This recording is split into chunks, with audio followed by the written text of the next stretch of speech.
New rules introduced from midnight on Wednesday are now in place in Tyneside, Wearside, Northumberland and County Durham. People in those areas could now be fined if they mix with anyone outside of their household or support bubble in indoor settings such as pubs and restaurants. Health Secretary Matt Hancock said tougher measures in the region came at the request of local councils. So previously, viewers will know that a regulation was brought in saying you shouldn't mix indoors in your own home or in your own garden. But there was an exception for pubs and restaurants.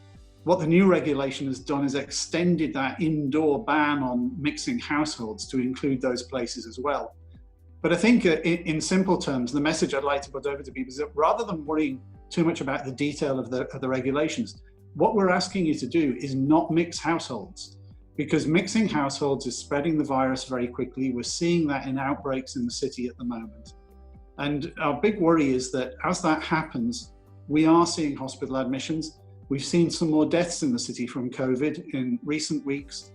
And it took a very short time to go from the sort of position we're in now to the peak of the pandemic in the first wave.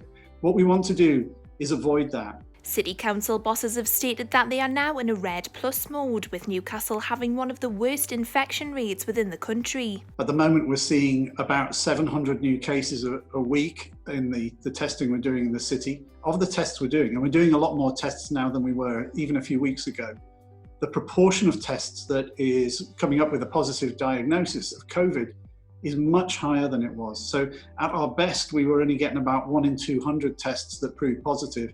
At the moment, it's around 1 in 7. So it's really high right now. And this is why it's been necessary to have the measures that have been brought in the last couple of weeks.